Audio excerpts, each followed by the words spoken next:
Delany is in his 30th year as commissioner of the Big Ten Conference. He has led the Big Ten through significant periods of growth that have helped the conference maintain its preeminent position as one of the nation's leaders in providing high-quality academic and athletic experiences for young men and women. Commissioner Delany? Thank you. Good morning. Let me just start off by making a couple of preliminary comments, looking backwards a little bit, looking forward to the upcoming season and seasons, and also then provide most of the time for you to ask some questions. Looking back to last year, certainly with Michigan playing their way to the championship game, it's a great season for them and represented us extremely well. Penn State playing its way to the NIT championship was another highlight last year. But last year, I think, was our first year with our 4 TV partners, and I guess other than the NFL, we enjoy partners across Fox, CBS, ESPN, and BTN. I think that provides unbelievable exposure for our programs, big platforms, and great promotion from those companies.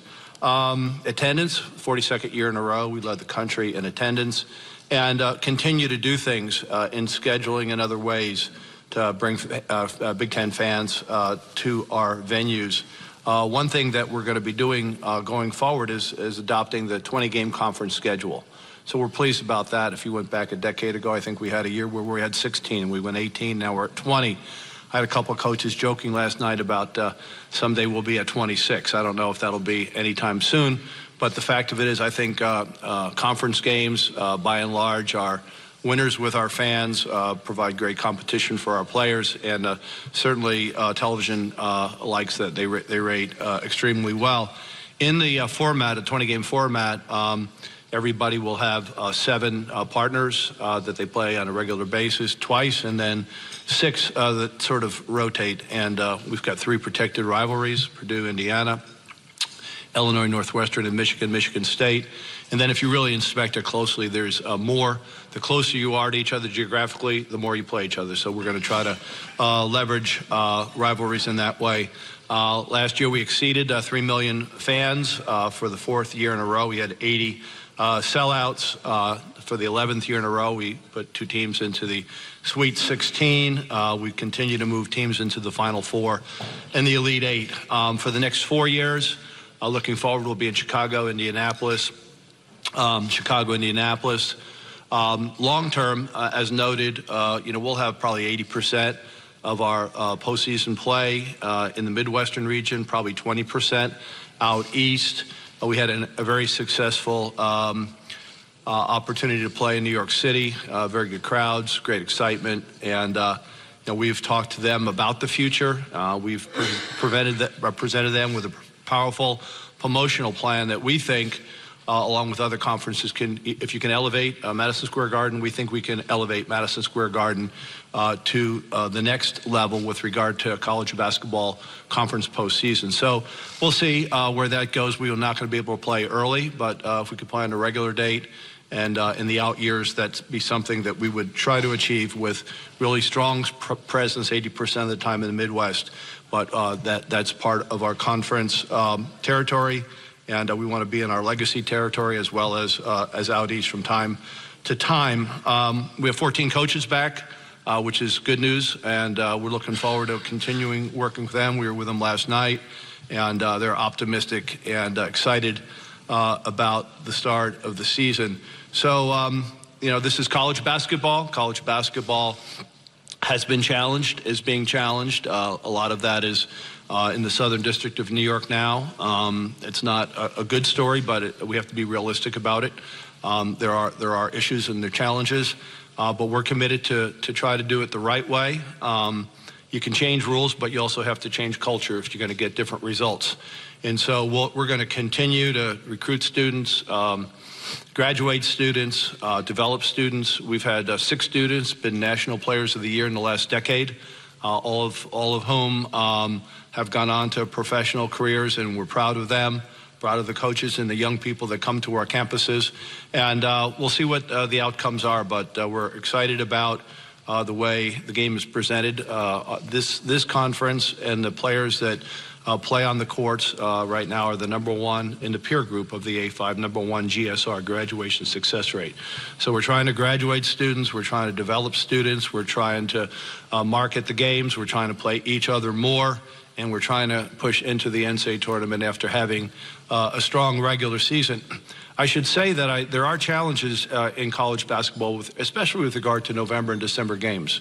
And we've tried to enhance that. We've tried to enhance it with the ACC Challenge, with the Gavitt games, and you'll see this year that everybody will play a home and away game either in late November or early December. And so college football is incredibly popular, and it has grown in an amazing way. But 30 years ago, we had 15 bowls. They started on December 25th and ended on January 1st. Today, the bowl season starts earlier. You have conference championship games, and it goes all the way to probably January 10th. So we have to find ways to present basketball. We shouldn't give up November, and we shouldn't give up December. So we're going to try to have more meaningful games with 20 games, Gavitt games, and an ACC Challenge. We have 22 pretty powerful games, and we're not going to cede the sports scene in college to college football. We want to leverage it. We want college basketball to be successful while college football is doing well as well. So we've given a lot of thought to presenting college basketball through our partners in a way, and we've got the cooperation of our coaches on this, and I think it's going to be good for us going along. I think others will adopt 20-game schedules, play each other more. I don't think there's anything less interesting than a bad college basketball game in the months of November. So we're trying to improve it. So let me stop there and see what questions you may have for me. Thank you, Commissioner Delany. At this time, we'll open up the floor for questions. And again, please stand, identify yourself, and speak into the microphone. It's early in the morning. Get your coffee. Any questions for Commissioner Delany? Fourth row here on my left.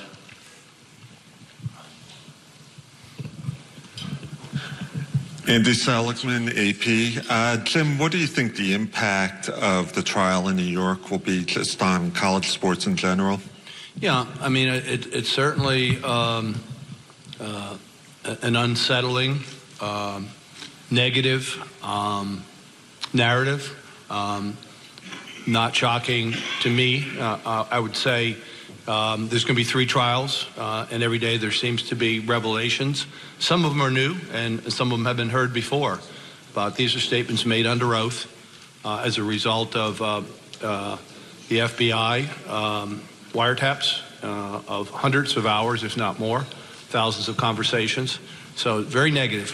I would say as negative as it is, and there's no doubt that they are storm clouds of a significant magnitude.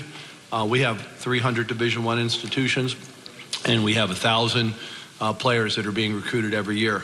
And while these are not isolated, I think that they are at a certain level of recruitment, and that certain institutions appear to be a pattern. These are not to be dismissed, taken seriously. But I will tell you this, I think that there are hundreds and hundreds and hundreds of players who are recruited properly, and hundreds of programs that are clean and do it by the book. But there's no doubt in certain places at certain times there's been a total crater of approach in terms of compliance with rules that we pass, that our institutions pass. And while a lot of us have had suspicions and concerns for a very long time, I would tell you that there are a lot of people that still do it the right way. And we have a rule of law. We have due process. People will be charged. They have been charged. They will get their day in court. The theory of the government will be tested. The jury will make its decision. And we have an opportunity here to get better and healthier. And I hope we take advantage of that. Jeff Rabjohns, Peas.com. Can you kind of explain a little bit, since you are a lawyer, the government's case as far as what specifically makes this criminal as opposed to just NCAA charges? And when you talk about changing culture, how do you go about doing that when rules are in place but they're already being violated? Yeah. Well, the government should, I'm not going to try to interpret the government's theory of the case. I know that there's money moving across state lines. I know that there's statutes that are intended to protect institutions. And then there's a prosecution decision that this activity crosses a line, but they should. That's a question better left to them. I haven't practiced law for 40 years, and I read the same papers you do, and so your understanding of their theory is probably as good as mine. As far as culture and rules are concerned, I mean, I think that it's always been an issue.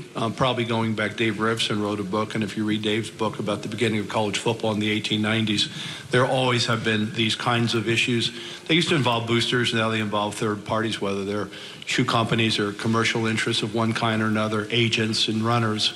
And so I think there has to be a recognition that our approach can't be the same approach we took in the 80s. I don't think the colleges and the NCAA will ever get the kinds of governmental authority that it takes to break a conspiracy of silence or a conspiracy of hiding their approach. But I do think that we can set up evaluation processes. I think we can set up relationships with the companies that are cleaner, better, less conflict-ridden. And I think that the coaches who coach that are brought in to recruit can be better educated, and I think that the expectations can be clearer. So I don't think that any of the Rice Commission recommendations will solve them by themselves. And I do think that culture is something beyond the rules. It's about people and expectations, and then institutions, NCAA and others taking action when they see something wrong. And I don't think this is going to flip in 60 days, but I do think that we're in a process of change, and my hope would be in future years we'll be better than we are today, because what we have today is not a good scene. Right here, Jim. Yes, Commissioner. Steve Hellwagon with 24/7 Sports. Listening to you discuss this issue, it's a very complex issue, I understand. I guess, and I know you're not the NCAA and don't make any of these decisions, but when you hear a year and a half ago or last fall, I guess, when this came out, that a shoe company is involved brazenly with buying athletes and peddling influence, why would the NCAA certify any events connected with that company going forward until such time that they prove that they're not flouting the rules of the NCAA? I mean, you got to take a zero tolerance policy or it's just going to continue to happen. I agree with you. And I don't know what their certification process is. I think they're intending, based on the Rice Commission, to move evaluation processes in different directions. That's in the process of being formulated. I think you're going to see more evaluation on our campuses and in areas where we have more control. But I agree with you. This didn't happen overnight. This has been going on for 30 years. It really wasn't much of an environment like this in the 80s or 70s, but had different challenges. But this has, and it's not news to anybody who covers it. It's not news to anybody who recruits in it, and it's not news to anybody who tries to oversee it. It's not a pretty situation. But having said that, I'd have to tell you there are a lot of men who work in a lot of programs who don't engage in it, but there are some who do. Right here, Jim, on our left. Yeah. Commissioner Kyle Austin, MLive.com. You mentioned going forward with the conference tournament, 80% will probably be in the Midwest. Yep. I'm wondering if you're speaking about Chicago and Indianapolis, or if you can see other Midwestern cities being able to host that event. I think Chicago, first of all, it's great to be back in Chicago. It's a number 3 market in the country. It's number 1 for Big Ten because we've got 330,000 people in United Centers where we started. I think it's our 10th here, and so we're fortunate to have Chicago and Indianapolis. They're 2 of the great college basketball towns, college sports towns in the country. But after we get out the 4 years and we put a plan out and send it, I think it'll be more open and more competitive, and there'll be opportunities for other cities to express interest. So there's no plan to put Indianapolis and Chicago, great cities, but there'll be a competitive environment, and others will have a chance to comment on their interest in the out years. One final question here on the right. Adam Jardy with the Columbus Dispatch. You've talked about third parties and boosters and things like that, and there's clearly a black market or whatever you want to call it for players that are talented. Why is there a thought that there's anything other than paying players that's going to alleviate these problems? Yeah, because while there is a certain portion of compromised players, compromised programs, and I don't think anybody would dispute that. We are in a business that is student-based, education-based. I think we've got over $200 million of financial aid. Most kids don't go pro. Some do. And to be honest with you, there should be more access to professional sports. That we have it in baseball and other sports. We have different kinds of rules. Those are a function of who can go pro is how good you are, but it's really the players' union and the owners who prevent that. I'm very pleased that the NBA is at least taking up the rules that prohibit access by young players to professional sports. That's not the business we're in. We're in the business of creating opportunities for men, for women, for white guys, black guys, international women. We have 10,000 athletes, 60, 200 and some million dollars of financial aid, 300 teams, 28 championships. That's what we do. And we do have a problem in certain parts of our sports programs, and there is a black market. It's not a new black market.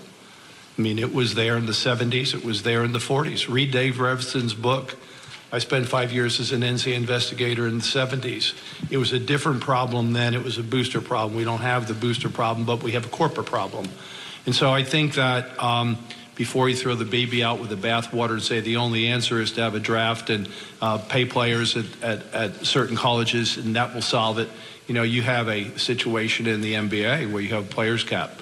You have a variety of other mechanisms, and people violate that. They lose first-round draft choices. You know what? People are, in many cases, are broken timber.